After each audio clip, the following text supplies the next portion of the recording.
No, you're good. Oh, sweet. Okay.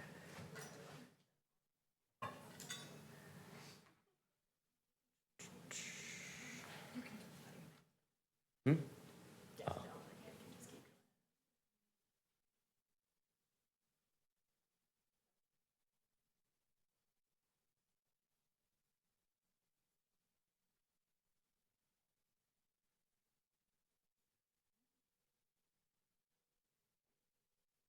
Ready? I think we should be good to go. We got the recording started, so you Okay. just want to talk into the mic.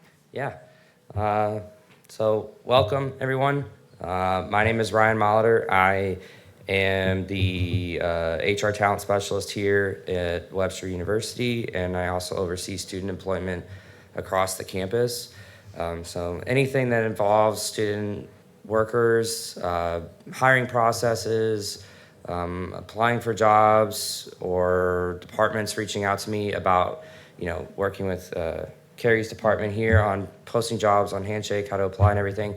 All of that comes through my office. So what student employment is here on campus is an opportunity for students to basically earn money while you're here, pursuing your education.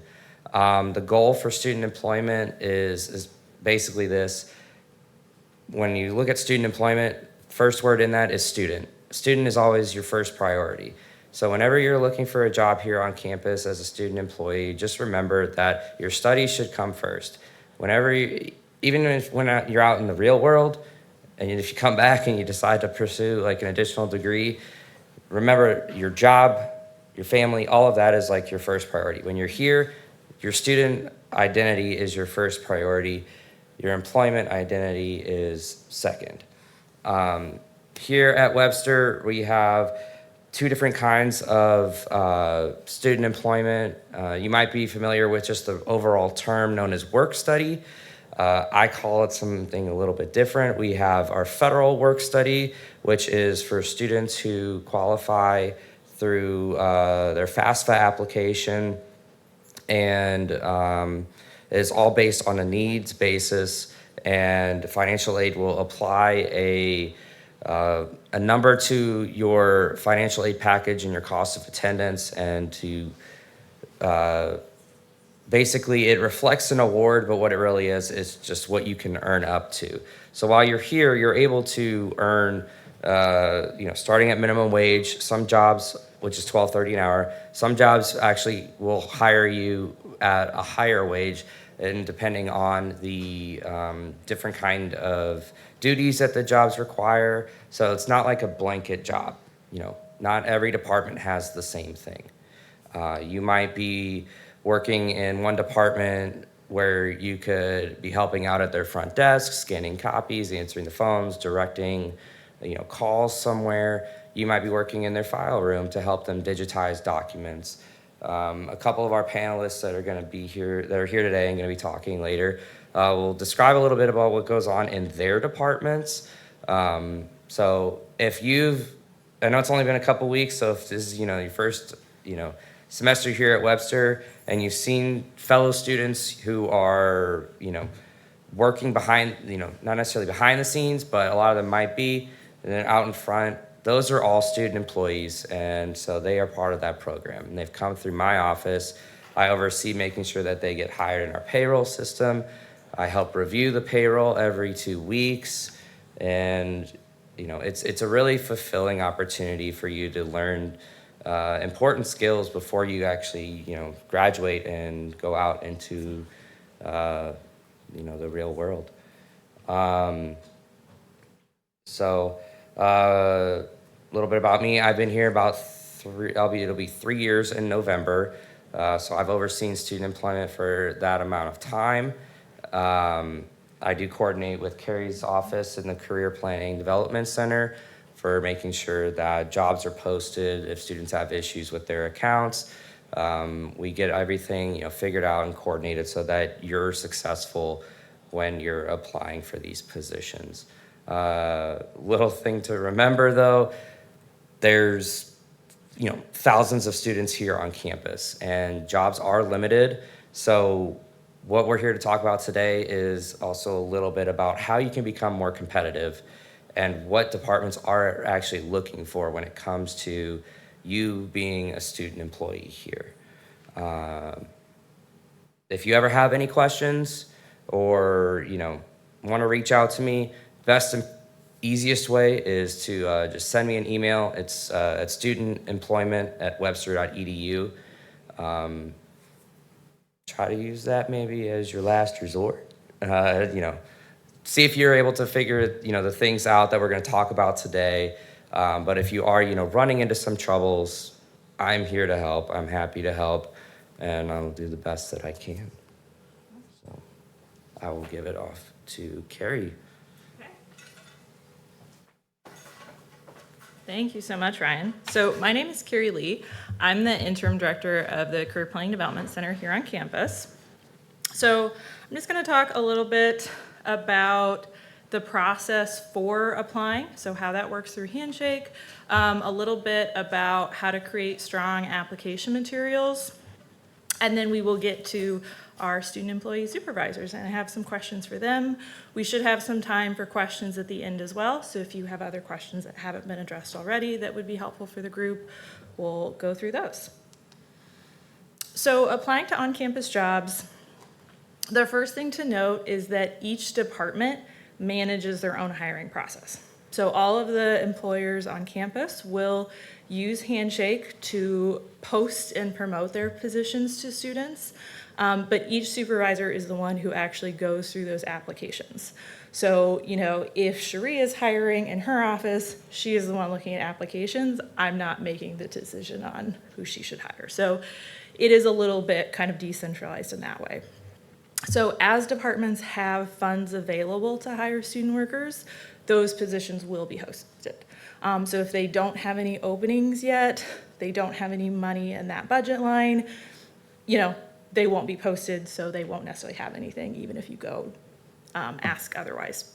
So to get into Handshake, if you all probably already got in to register for this event and come here today, you can just log in with the SSO option, so the same way you would log in for your email or your connections. You're just going to go to the jobs filter, and then all of those on-campus opportunities should be tagged under that on-campus filter. So pretty easy. Usually I would say there's probably kind of a handful of positions posted at any one time. For each position, depending on the supervisor, they may be hiring one student worker or they may be hiring 10 tutors with one posting. So that's something they might indicate or not. Within the Handshake, if you are a student that has a federal work study award, like Ryan mentioned, so if that's part of your financial aid package, you will have access to a different checkbox so you can see those work study positions. So if you do not have a work study award, you won't be able to see them because you aren't eligible for those jobs. So if you ever have questions about that, you can check your financial aid portal to see if that is an award that you have, or if you have any issues, you can let us know. So when you're going through the postings on Handshake, you really just want to make sure that you're thoroughly reviewing them. So there are some standards, like every employer on campus is going to ask you for a resume, but some of them will ask for additional materials. So they might ask you for, a schedule of when you would be available to work. They might ask you for a reference letter. They might ask you for a cover letter. So don't get so caught up in the application that you're just clicking to apply and you don't actually read through and realize you need to upload something else too. So make sure you kind of look through the qualifications. For some jobs on campus, they're open to anyone, like undergrad or graduate students. Some of them may have more specific requirements. So they may say this is only for undergrads, this is only for graduate students. We want you to be a particular school or college. So that's up to the supervisor. And in Handshake, you can save your search. So if you have kind of your filter set up, that's a really easy way that you will just get email notifications. So every time a new job is posted that matches that on-campus filter, you'll get an email, you can check it out. So I would say that's usually the most efficient way to do it, so you don't have to keep, checking back all the time. In Handshake, we also have the resume review process that I'm going to talk a little bit about. So when you upload your resume to Handshake, under your kind of initials, your account, there's that section that says My Documents. So that's where you can upload your resume. So you can upload your resume with a particular application. So if you want to use a more personalized one, or you can just kind of have that general version and then select it to use as like a default for your application. So after you upload your resume, it will go in a queue. So then somebody from my office will review it. So we go through all the resumes within 3 business days. We try to get through them quicker, but it just kind of depends on the time of year, how busy we are. So with that process, until we go through your resume, it will just say pending, or like pending document approval if you've submitted it with an application. So the reason that we have this resume review process is that we were seeing a lot of students who just didn't understand how to communicate their skills in the best way. So there's some basic information that we require that I will go over in just a second. And so these are all things that are helpful for on-campus employers to know, but also when you get to the point that you're applying to internships or full-time jobs, they're going to be looking for these same standards. So we just put this because we want to help you be as successful as possible and make sure that you know how to put together a good resume early on. So you will get an email to your Webster email from us about either if your resume was approved, it looks good to go, or if there are some things that you need to change before your resume is approved. So that's when that document status will change. Application will only submit to the employer if your resume is approved. So if it says change is required and you don't make any of those changes and the job position closes, they won't get your application. So just so you know that. In terms of what we are looking for, so we're looking for clear, consistent, easy to read US style format. So for instance, if you have a bunch of graphics and tables and random colors, those are things that aren't kind of the typical standard. So we just want to make sure it's really easy for an employer to see, here are your skills and experiences, here's what you have to offer to them. 1 page is always standard for kind of students or newer professionals. You can have a 2-page resume, so especially if maybe you have a little bit more experience, you're coming here to do your graduate degree, that's totally fine. But you don't want to have more than 2 pages. Because for US style resumes, it's not an autobiography. It's not everything you've ever done in your life, but it's what is the most relevant, the most important information for somebody to know. So, you just want to make sure you have like a professional email address listed, your specific program that you're completing, and your expected graduation date, because that's really helpful for employers to know, are you finishing your master's degree in May, in 2 years, in 3 years, because you're, taking classes in a lighter load. So things like that. You also want to include any experiences you have. So whether that's paid work experience, volunteer, involvement in, like your kind of high school, secondary school, bachelor's degree, anything like that. And you just want to make sure that you're giving all the information. So if you said, I volunteered somewhere, who was it with? You volunteered at the Red Cross during this time period. This is a little bit of what you did. So you just want to make sure you have all the key details there. And then just kind of include some descriptions about what you did. So these are the main issues that we tend to see with resumes. So we won't approve your resume if you have any sensitive information. So we just want to make sure, you're not putting information out there that shouldn't be. So like you don't want to include your photo. You don't want to include, your government ID, your citizenship, your marital status, because those are all things that in the US, there are certain regulations for employers to make sure they aren't discriminating unfairly against applicants. So if you have that type of information, employers will often just not look at your resume. They just won't consider you because they don't want to have someone accuse them of being biased. If you have kind of grammatical issues, consistency errors, like everything's in different spots, it's kind of not formatted right, if it's more than 3 pages, anything kind of unprofessional, inappropriate for the workplace that's on there. Or, same thing, if it's just not a readable file. Sometimes if you have a really creative resume and you're uploading it as a JPEG, you can't read that in Handshake, so, we just want to make sure you're using a standard format. So nothing too crazy, but these are the things that we're looking for. So if you've gotten emails from us or feedback from us, this is all that we're looking at. So this is just one example of a resume. We have more examples on our connections page and our website. So if you want to see some other examples of US style formats, this doesn't have to look exactly like your resume. This is just one way to do it.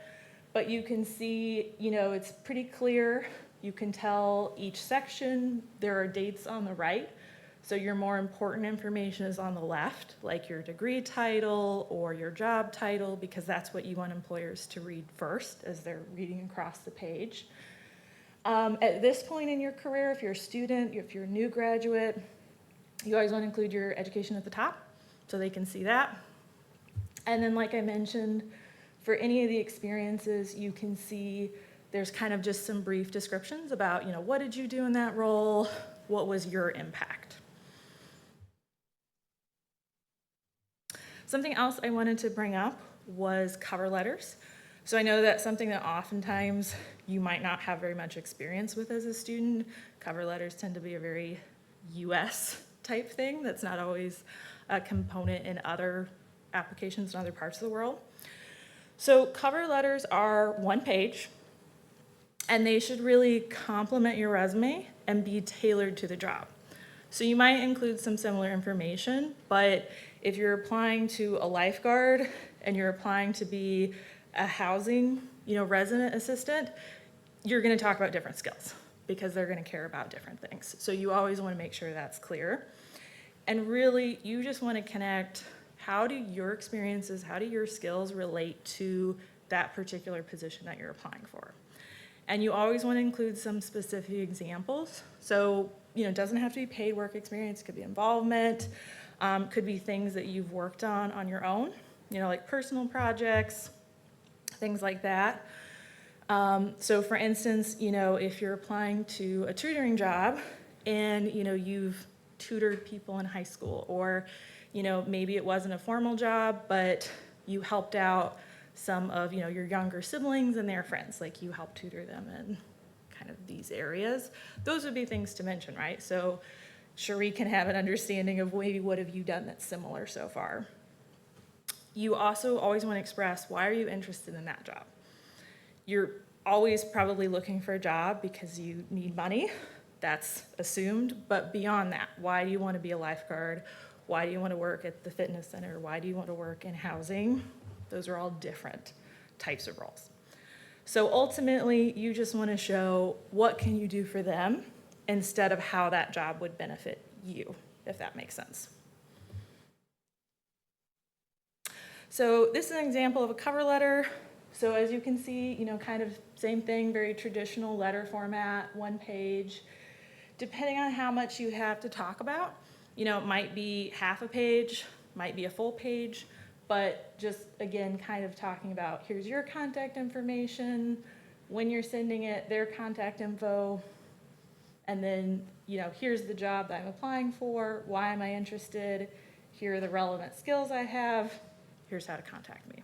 So same thing, we have all these examples on our connections page, so you can look through them more at your leisure as well.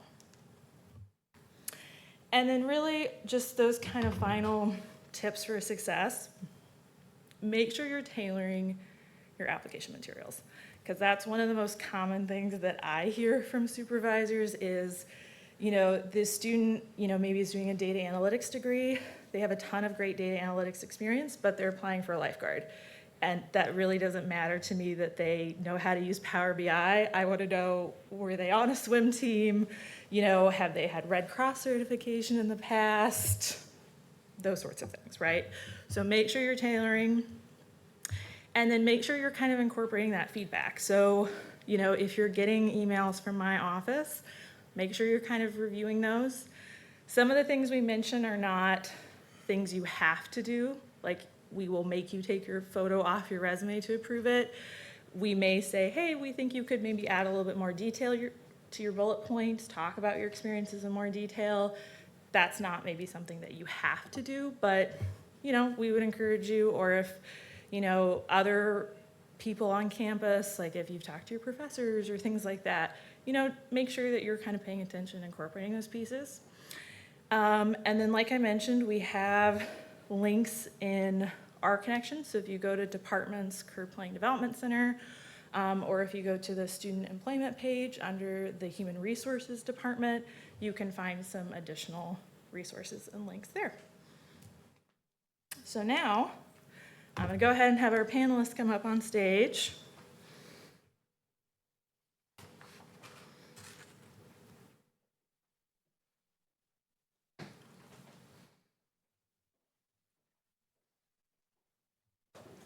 And then you all can just turn on your mics. There's just a button on the front to push up.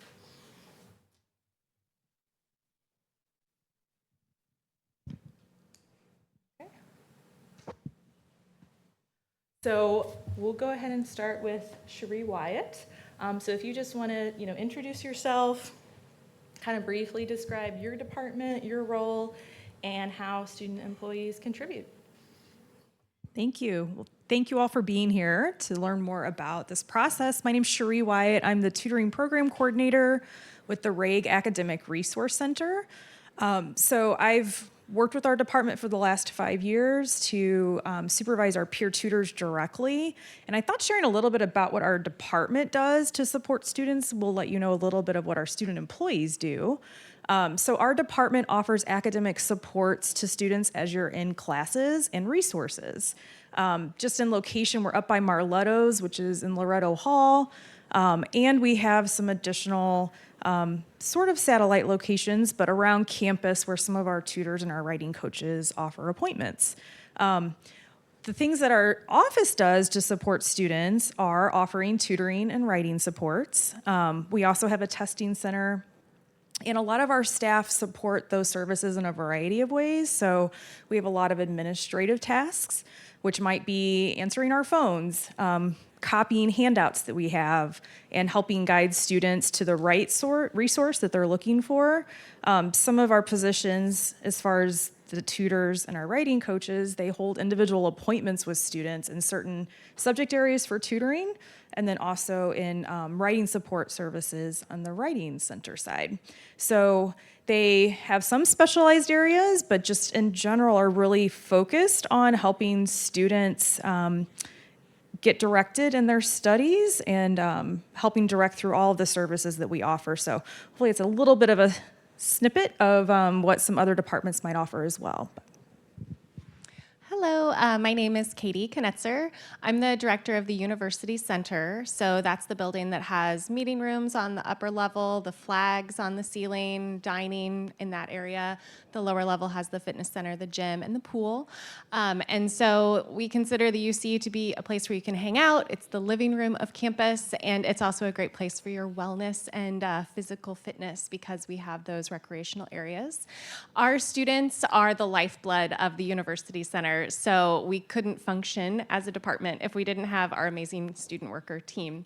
So we have student building managers who work at our information center, and they answer questions. They support students finding out about how to get to events on campus, where to go, how to answer various questions and find departments. And they also manage room setups throughout the building. Our lower level of the building has the fitness center and pool, so we hire fitness center attendants and lifeguards and swim lesson instructors. So they're maintaining the space and assisting students with those needs. Obviously, lifeguards are also there for the safety of our swimmers and to rescue if needed. So we do a lot of specialized training since our staff has to know the whole UC inside and out and be able to support the students inside. Great, thank you for being here, everybody. My name is Haley Matasik. I'm the Community Director for Housing Operations. In housing, we have about 850 students that live on campus all year from August to May, and then we have a shorter amount that live on campus from May to August. So we hire for 3 main positions during the school year. We have resident assistants, desk assistants, and office assistants, and they all work together to kind of create community that is supporting the safety and well-being of our students that live on campus. So our resident assistants actually live on campus. They live on each floor or in each building and help to support the community that's there. They plan events. They serve in an on-call rotation, which we are always staffed 24 hours a day, so we usually have 1 or 2 students on call each night that take rotations. And they are there for anything that our residents need. Our office assistants work in our front office doing more office tasks. They do all of the mail that comes in. They check it in. They answer phone calls, emails, different things like that. And then our desk assistants sit at our front desks in each of the dorm residence halls. And they check in IDs and guests, check out the kitchen key, and help support the safety of the buildings. Great. So what is your typical process and timeline when hiring student employees? So from my perspective and a lot of the work that we do in the RAG Academic Resource Center, we focus on staffing before a semester starts. And so we do a lot of training as well with our student employees before they do, for example, with tutors, work with students and such. So we do a lot of work in advance of the semester.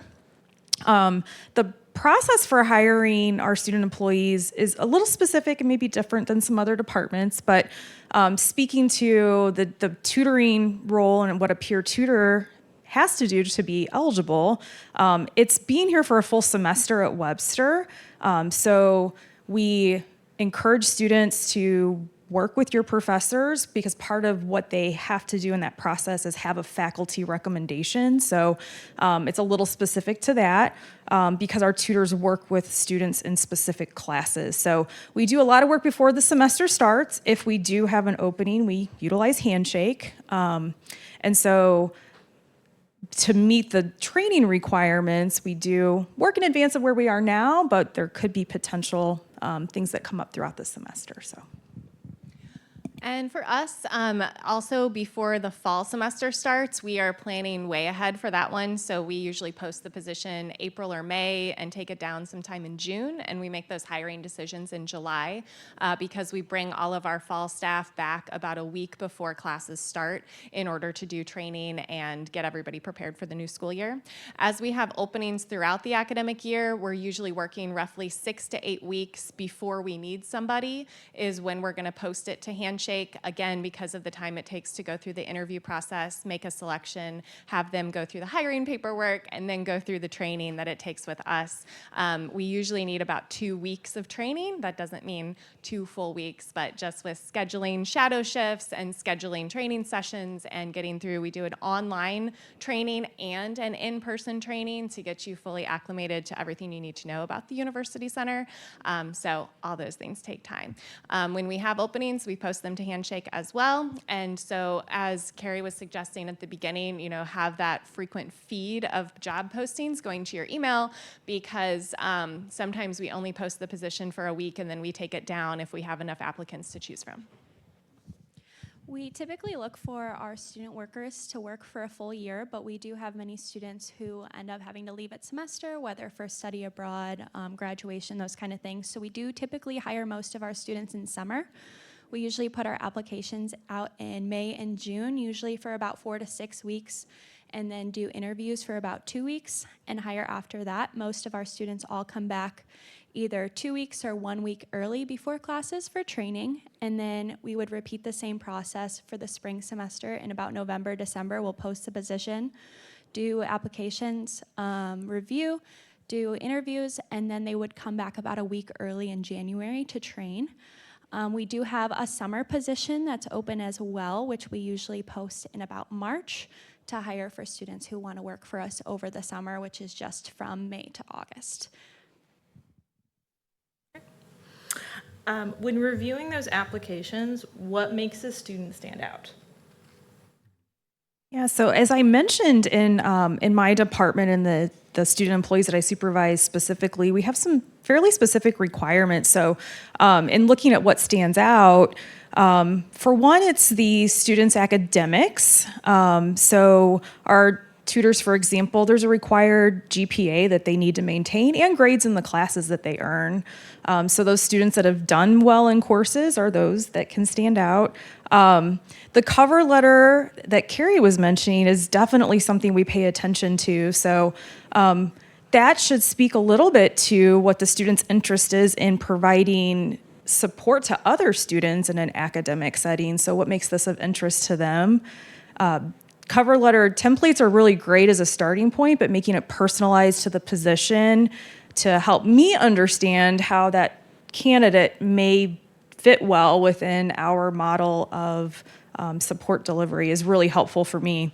And then I think one of the key things beyond the student having been there for a full semester as a student at Webster is what the faculty member says about the student and their recommendation. So we look for students who have great interpersonal skills, meaning that they work really well and communicate well with others, that they've shown and demonstrated that in the class, and built great relationships with your instructors so that they can talk to that and tell me that, that then makes somebody stand out to me as a student employee candidate. I will again reiterate what Carrie said about making sure that your resume is customed to the position that you're applying for. I do often get resumes where someone clearly has extensive work experience, but it is in a field that does not seem relevant to working in the university center. So whether it's jumbled, filled with programming language that I don't understand or other technical jargon that is very specific to that field of study, that's probably going to put your resume in the stack that I'm not going to consider. So if you've had other experiences that are more relevant to working in the types of positions we have, highlight those areas. It's of course great to put the other work experience that you have on there too. We don't want to ignore that. But what have you done that shows that you've worked well with a team? How can you show that you have good communication skills? How can you show that you're able to provide quality customer service? So if there are things that you've done with that programming job that involved teamwork and customer service or involved problem solving, highlight those elements of it so that it is more relatable to the type of position that you're applying for. And use your volunteer experience or other types of involvement on campus as another way to appeal to the types of positions that I'm hiring for and other departments might be too, because I'm really drawn to someone who talks about, for example, with the lifeguard, if they've been on a swim team, they have experience teaching swim lessons, or in the fitness center, you know, they have worked as a trainer in the past, like a personal trainer, or for the student building manager, they have event experience, they planned and executed events, or they were managing an information desk, or they had a customer service type of role. All of that is really gonna help get your resume to the pile that I'm willing to consider for an interview. Yes, I would agree. Tailoring your resume, your cover letter, any kind of supplemental questions is going to be the most important, and also making sure you add everything that is required in that job application. We see many times that we'll ask for a cover letter, supplemental questions, and students will just submit their resume, which we will automatically just move to the no pile, since if students couldn't read all of the full directions, we possibly do not want them working in our department. So we really look for students who can carefully read the job description, answer anything that is needed, and submit all the required materials, and really tailor it to them so that we can know more about you as a student, and why we would hire you specifically over somebody else is really helpful in our process. And when it comes to those supplemental questions that we usually ask instead of a cover letter, really taking the time to think about it and put in real well-crafted answers. A lot of times we'll get like yes or no answers, not full sentences, or just quick answers. And we're really looking for students who will put in the time and dedicate a little bit more effort into applying for the job to get an interview. What would be your advice to students who aren't able to obtain a student employment position or as quickly as they would like? What could make them more competitive for future applications? Yes, as Carrie noted, some positions are very limited, and they may come up at certain times, of the year. But things that I think of that students can do really for roles within our office, but across the board, are just getting more experience with the things that Webster University offers to students. So on the academic side, a lot of student clubs are available and student organizations that gives you some information about the things that Webster University students enjoy and do, but it also connects you with your peers. Sometimes that can be a great connection to an opportunity. A lot of those clubs and organizations have a faculty or a staff member that oversee them, and so that can be a great connection for you too. But I would also say just individually, as students attend events that are offered. So for example, our department offers what's called Nights Against Procrastination at the end of the semester. It's a pre-finals planning event, and it's run a lot by our student employees. And so just coming into events to see what they do, also focusing on your academics, that's important as well in a lot of positions, but just trying to get involved as much as you can to find out more, make more connections on campus. Absolutely echo that. And in terms of that involvement, beyond just going to events or joining a club, see if you can take a leadership role in that club as you become more comfortable with it. Because if you're gaining those skills to be able to manage a student budget for planning programs, to be able to put on an event for a club, to be able to run a meeting for a club, all of those things are helping you build the soft skills that you need to be successful in any student employment role and honestly, your future career as well. And so put those skills to the test and take advantage of those opportunities. Webster's involvement is so easy to get into. Clubs are very welcoming, and there's even opportunities to start your own student organization if you see a lack and you would like to create something that you know that you and your peers would like to get connected with. And the other thing is get to know the space where you want to work. Whether that's the ARC or housing or the UC or any other myriad of places. In the interviews that we do for the University Center jobs, we always ask, like, how have you used the University Center? What do you come to this building for? And if somebody is like, oh, I think I came here on a campus tour once, I'm probably not going to pursue that candidate because they don't really understand the work environment that they're applying to be a part of. Yeah, I agree with what both of them said. Getting involved is really a big thing, especially if you can take a leadership role or an innovative role of creating your own club or starting something new. We really look for students who can take on that extra challenge and think that they can bring something new to Webster is something that we love to see. But yeah, really getting to know where you want to work, whether you live on campus and you're getting involved that way, going to events, going to Gorlock's After Dark, getting involved with the Residential Housing Association is a big one. But if you do live off campus, getting to know more about what housing is like on campus, getting to know, okay, why would someone want to live on campus versus off campus? What are the benefits? And those benefits do include, would pass over to working in the department. We always ask students, why do you want to work in housing? How would you working here benefit our students? So getting to know those ins and outs are really important. Well, Cherie, our panelist, is having to go to another presentation on campus. So I just wanted to give you a chance if you have any other final thoughts or things that you wanted to share with our students before you head out. Yes, just a couple of things that I thought to mention in summary from my perspective. One is to treat your resume as what I think is kind of a living document. So anytime something comes up that you're doing academically, make note of it in the moment. You may come across an opportunity and you need that document quickly, and if you have to create it from scratch, that's a little time consuming. So, add all of the student clubs and the organizations and the events and things that you do, keep those, keep note of them. And I've mentioned this previously, but I think that the connections that you make, especially in the academic side, are so impactful to you.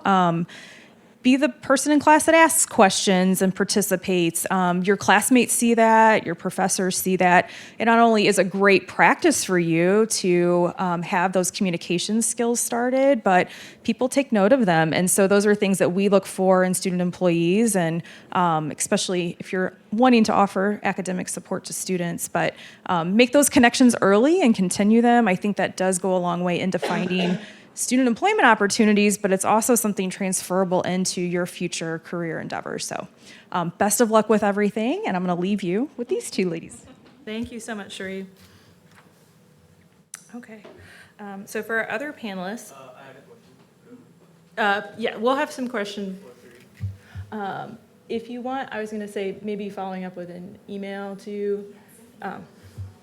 Yeah, so we can share information afterwards.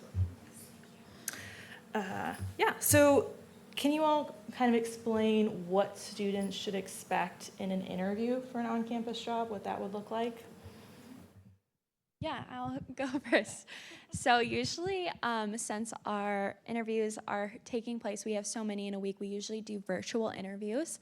So we will send out an invitation to students to pick a time if they are selected for an interview. So it's really important to always choose a time that's available, and hopefully you don't have to switch around unless there's an emergency. That's always really important for us, that you can effectively schedule your interview and show up for your interview on time. Our interviews usually last between like 15 and 30 minutes for our office assistant and desk assistant roles, and we kind of want to use that time to get to know you more and how you would benefit our department.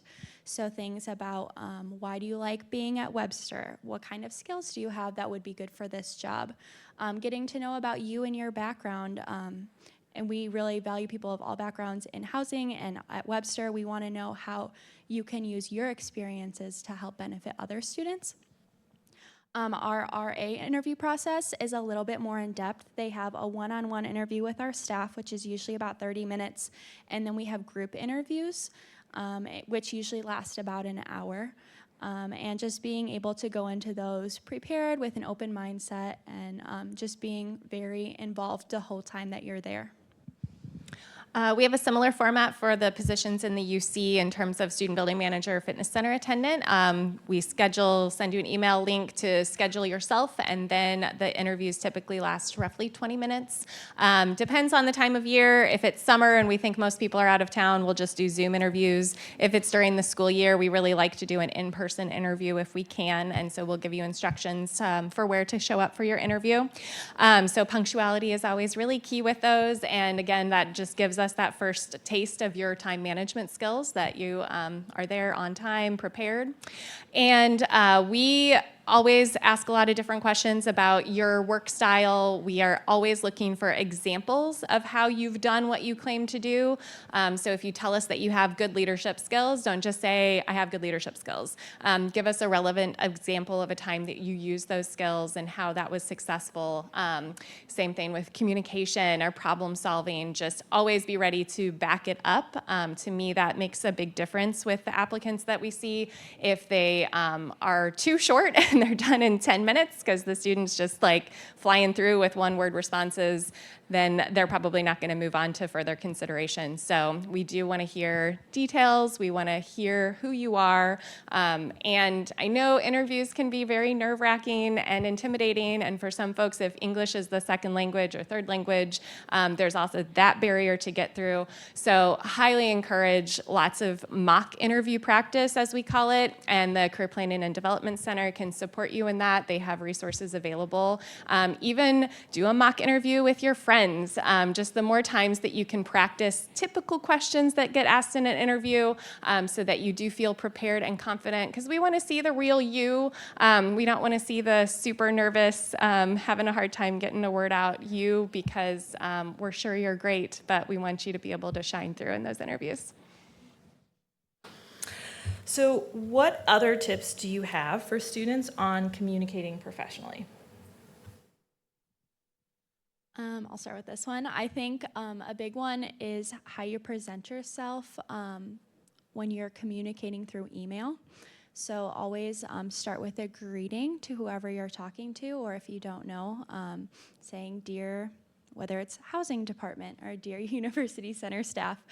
And always using correct grammar, punctuation, not treating it as much as a text message, but more of a letter to somebody. Addressing them professionally and asking good, insightful questions if you have questions. But good follow-up, and always including your name is really important to us, figuring out who it's from, and from usually a professional email address as well, whether that's your Webster or if you have a professional regular email address. That's important.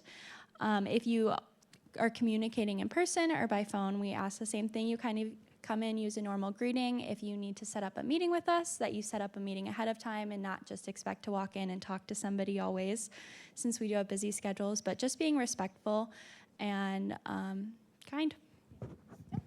Echo all of that. Also, in terms of the timing of communication, I would say generally for most staff, faculty on Webster's campus, we try to respond within a couple of business days to communication.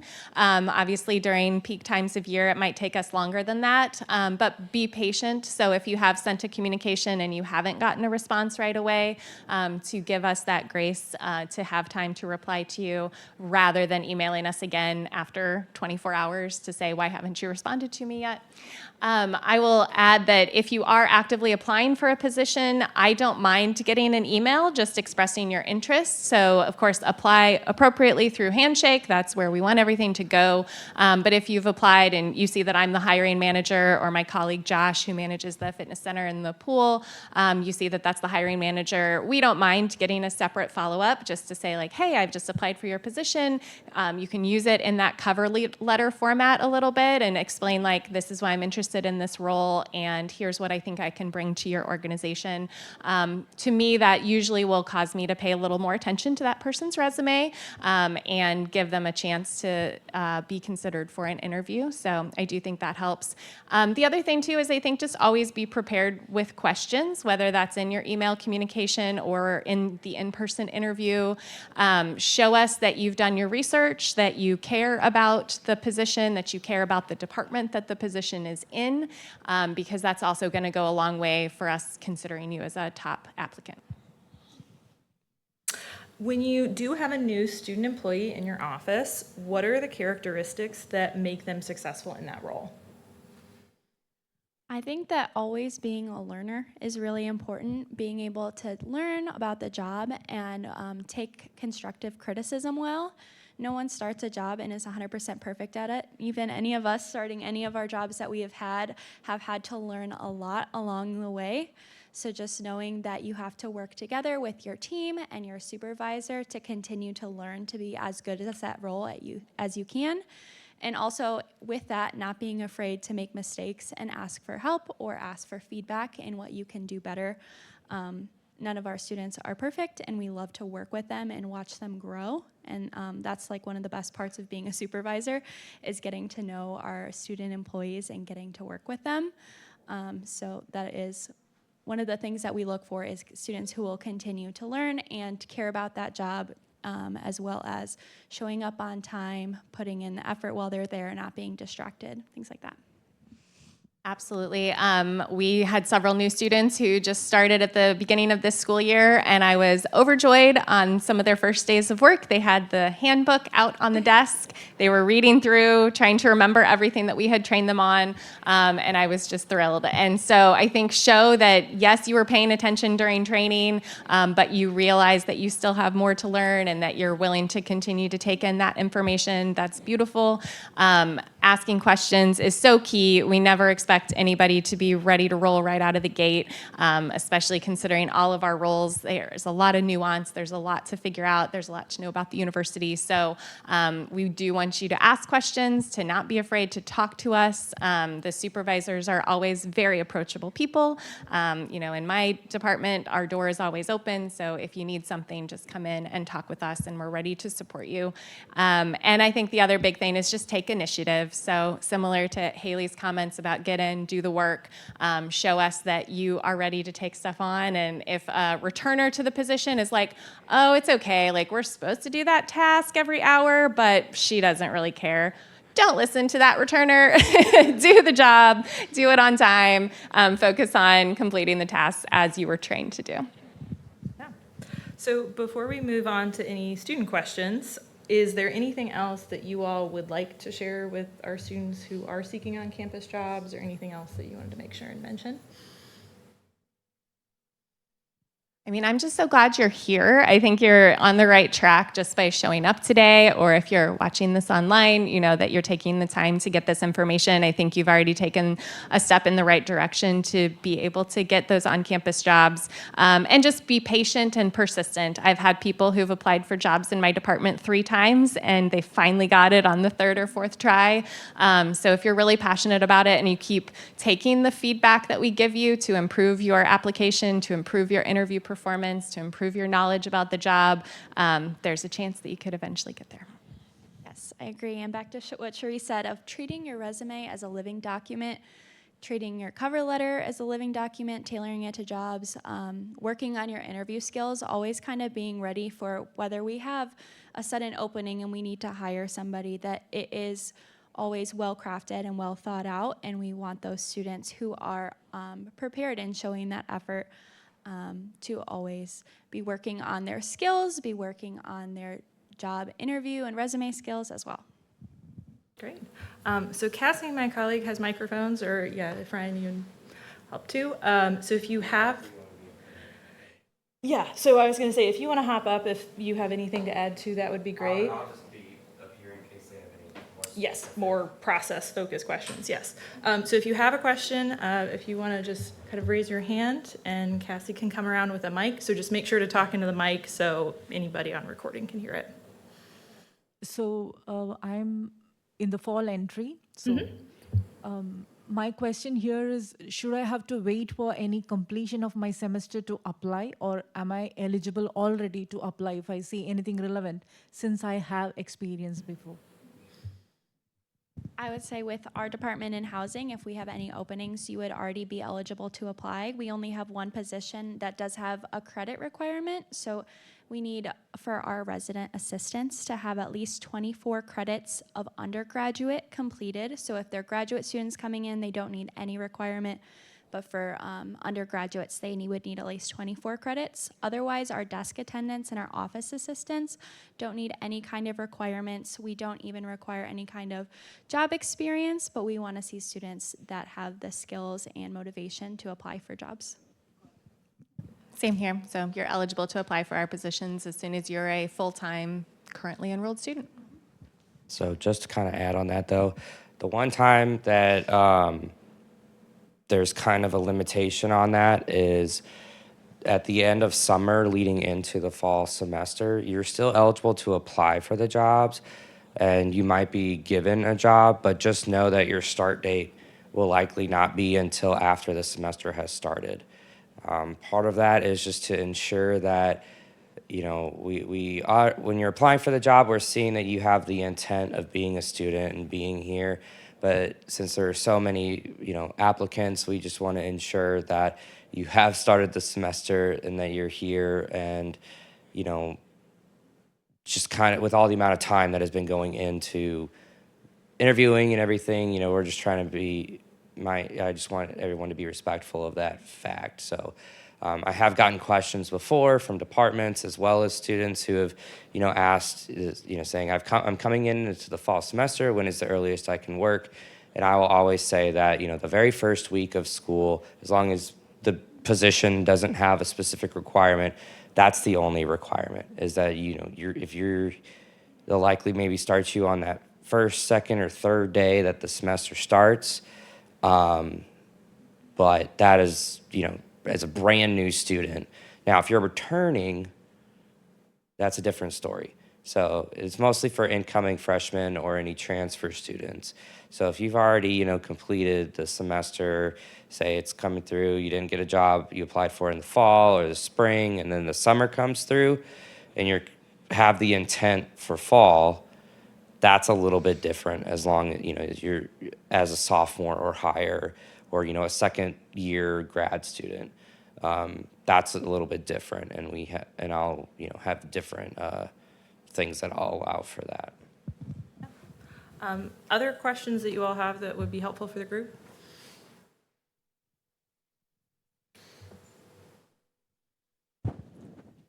Good evening, everyone. I came here for summer.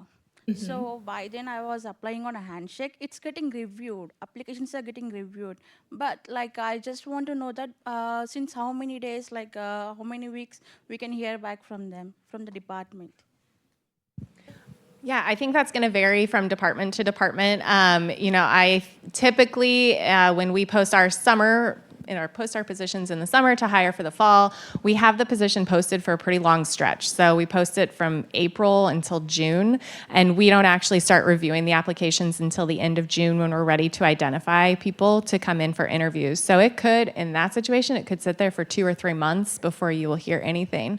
If it's a shorter timeline for hiring, then it might just be 2 to 4 weeks. And then you would either hear if you've been selected for an interview, or you would get that automatic notification from Handshake if you haven't been selected to move on to the next level. That's for my Yeah, department. I would say for our department, usually in the summer, it's anywhere from 4 to 8 weeks that we'll be accepting applications because we do want to get a wide pool of students. But if it is during the semester or right between semesters, so getting ready for spring semester or getting ready for summer semester, we usually will only keep them open for probably a couple weeks, 2 to 4 weeks, and then start that interview process. Yeah, and I would say Ryan and I both encourage student employee supervisors on campus to change your handshake application status. So if they know you don't meet our qualifications or we have hired someone else, we do encourage them to use that decline. So if you go into your job applications, you can see if that changed and says, decline. Unfortunately, we know that everyone is always very busy on campus. So sometimes, if they have like 150 applicants for a job, they may not, unfortunately, take the time to click through decline for 149 applicants, right? So it may be that your status on Handshake doesn't ever change if they do it, but anytime an employer is interested to an interview, they will always probably email your Webster email to say, yes, we would like to interview you, or give you a phone call with whatever contact information you listed on your resume to say, yes, we'd like to talk to you more about your application. So I know it can be a little challenging, frustrating sometimes when you don't hear back, but. Yeah, kind of to echo that, if there's ever an instance where, like, as mentioned, sometimes the job postings, they're open for a period of time to gather a pool, because some students, again, may have just the intent of, I'm a transfer student, I'm going to be here for 2 semesters. I'm going to be here maybe even for 1 semester. But if there's ever a time that, you've just not seen any change across the board from any of the positions, and are just concerned, you can, feel free to reach out to me and I'll do my best. I really try to, unless explicitly stated that the hiring manager is okay with getting an email, I really try to discourage, unsolicited emails, mostly because it's just our regular jobs on top of the student employment do take a lot of time.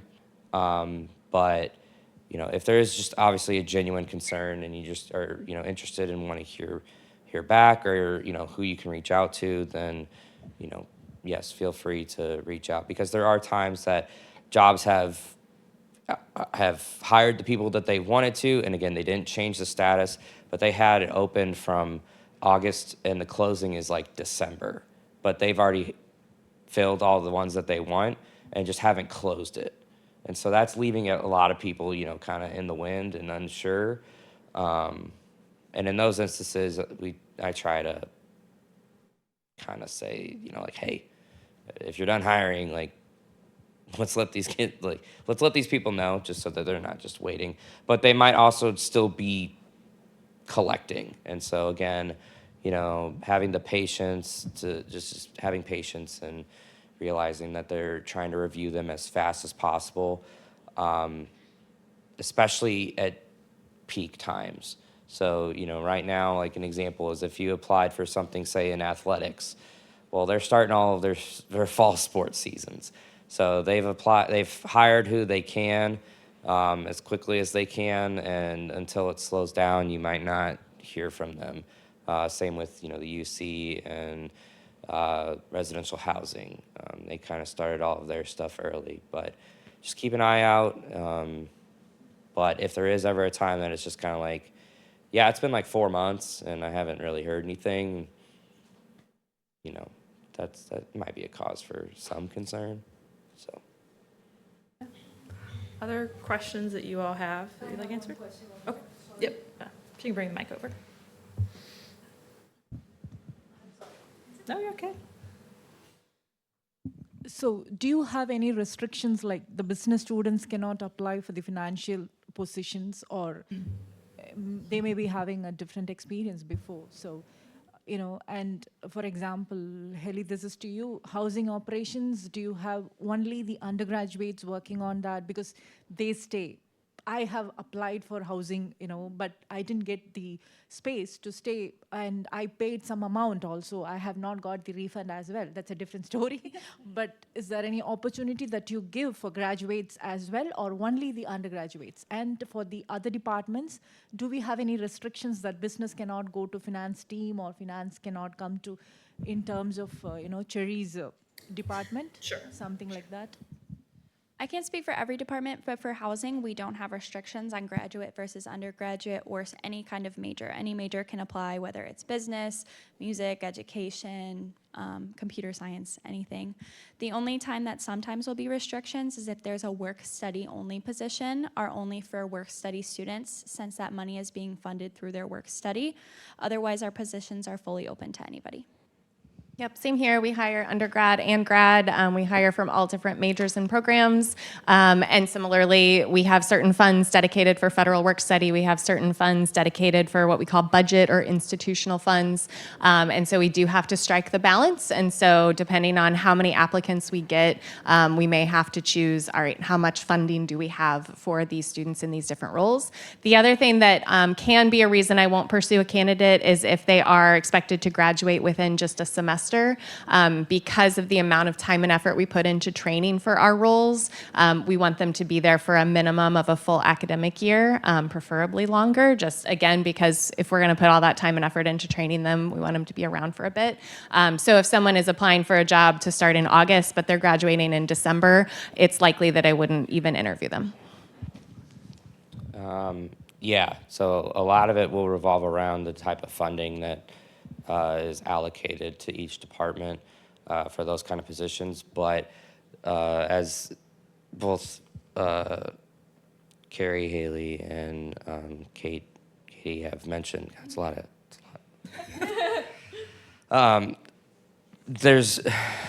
There are very few departments, I would say, that have restrictions on campus. There are some that are very specific to where they utilize students within the degree program because there's a credit that is required that works with that program. But I've seen business students that have, gone and helped in other departments on campus, or they've,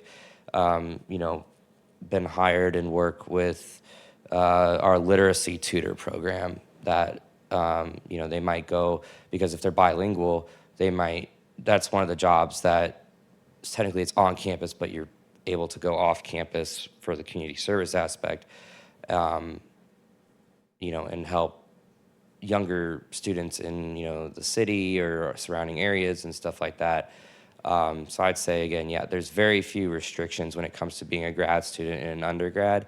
The very hard line restriction, obviously, is that if there's a graduate assistant position, those are only grad student eligible. And a lot of the times those do want to, one of the requirements is it has to focus on a specific aspect of what degree you're pursuing. But yeah, most of the time it comes down to tailoring your resume, showing just the experiences that you have. It's great to show that, what you have done, but as Carrie mentioned, it's not a biography. You want to show the specifics of what you're applying for. Any other questions?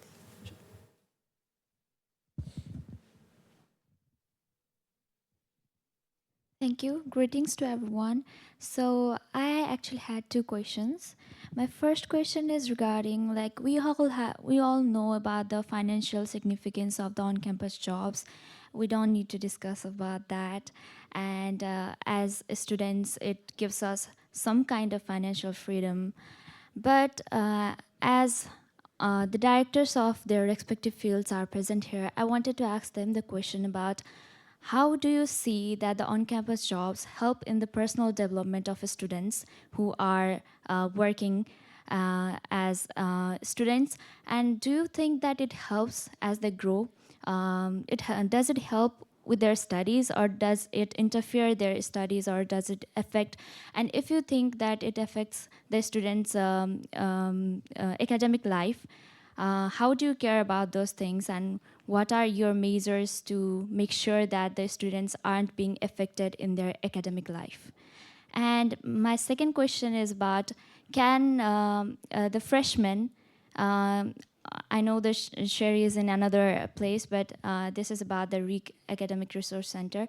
So can the freshman student also apply for peer tutor? So my second question is that. Thank you. Sure. So for Cherie's role, for like the tutors, they require that you complete a full semester before you're eligible to apply. So if you just started here in August, then if they're hiring spring tutors, so if they post for spring tutors, you know, kind of near the end of the fall term or beginning of the spring term or something, you're usually welcome to apply for that once you actually have a GPA, you've finished some classes, you've shown that you've done well, and you have that faculty recommendation letter. So yeah, that's just the restriction. You have to complete this first one. Well, to answer both of your questions, as Ryan said before, student is the most important part of student employment. We want you to be here to be successful as students first, and then as employees. So I think with all student employment jobs, you do have to meet a certain GPA requirement to continue. So in our department, it's a 2.5. So if at the end of the semester, students do not have a 2.5, they would be let go of their job. But for students who do have, we look at starfish flags, things from their professors, things like that, to see if they are struggling academically. And we actually work with our students individually on those things to create academic plans and to make sure that their time commitments are what is appropriate for their classes. So we have worked with many of our students in the past to say, okay, right now you're taking too many hours on. You should cut back a couple hours and focus more on your studies than on your job. We would never force that on a student, but we do want to work with them so that their studies come first. And when it comes to job and personal development, there really is a lot of crossing of the different elements, things like time management, responsibility, interpersonal communication skills that are so helpful in both the student employment roles and in their academic life, to help make students well-rounded Webster great students that when they do graduate, to help them get full-time roles. It's really great. Yes, echo everything as far as the academic piece goes, students first, and we are very flexible. We ask the students' availability, and we say, make sure you put down when you're in classes so that we don't schedule you against any class time. We both use a system called When to Work for online scheduling that makes it really easy for our student employees to be able to post shifts to what's called the trade board, find somebody to work for them if they do have a big test to study for, something that's come up. So absolutely, student first, no question. To the personal and professional development, we three all work for the Division of Student Affairs, and we have a very intentional program for learning outcomes for student employee roles, and so we really hit on that a lot. And so it's a lot of focus on the transferable skills that you gain working in student employment positions within student affairs, things about your leadership skills, your professionalism, your technical skills for the job, intercultural communication, and it's just a whole range that we cover, and we have one-on-one conversations with each student to talk about how they've grown and developed in those areas and what their opportunities are to continue to build those skills, to not only be successful in our jobs, but also so that they're ready for that gainful employment after they finish their programs. Great question, thank you. Yeah, actually, that was fantastic. Thank you for hitting on that. To piggyback off of all of that, one of the things that I've recently, this is more recent, I pursued it, that, so for student employment, the lowest GPA, you know, as each department has their own GPA requirements, for student employment as a whole, maintaining a 2.0 or higher is, what's best, because obviously at that point you're not meeting a C average at least, and that's, it's more of a concern in the fact that, something might be happening that we're not aware of, and, we're not always going to know. And so if, you don't have to be comfortable and just be outright and say, like, this is what's happening to me, but notify your supervisors. They are more than willing to work with you and, make sure that you strive and succeed. And another thing, to go off of your second question about, the preparedness and everything, I consider the student employees here, you are on our staff, you are on our payroll, so you represent Webster. So that is an honor in its own, and that's also a responsibility. And so departments will ensure the fact, that their students are representing Webster to the highest degree, and they'll let you know if you're not, if you're misbehaving, if you're, talking in a way that is not constructive, or, you are just, especially if you're working in a front desk option, you don't want to, you might be frustrated. We all get frustrated. I work in human resources. That's my entire job, is being frustrated. But overall, you do build that interpersonal and the intrapersonal communications and all of that. So there's little things that you might not notice that you're learning that you take with you, because you'll recognize it later on and say, like, oh, I encountered something similar before, and you don't even think about it. So one of the biggest things that I advocate for, not besides the students, is make sure that whatever you're doing, that you're trying to recognize intent versus impact. So make sure that what you're doing has an intentional effect, as well as how it impacts those that it is going to affect. So just those are little things that you're going to just learn. And even in the professionalism setting, there is always going to be a listening ear. And if you do not find one where you're at, don't feel like you have to stay in that spot. Try and find something, some way to, even if it's just reaching out to me and saying, like, I'm having some difficulty with my student employee supervisor. None of these up here, though. None of these. They're all fantastic. All of the supervisors are fantastic, to be honest. But it could also be the fact that, you've had some students come in and they've talked to you in a specific way. You remained calm and you handled it as best you could, but it really, kind of stirred you up, and nobody backed you up on it. Nobody came to help you. No one has talked to those students, because they're your peers, but don't feel that you have to, be silent. That's going to be the same when you go into your regular job. So again, there's little things that you're not even going to think about, and that's how these jobs prepare you for that. And it's no matter what it is, even if it's lifeguarding, when you're saving lives, you can't talk while you're underwater, but you're making sure that you have effective communication when you get them out and you're trying to resuscitate or something like that. So, but very, very fantastic questions.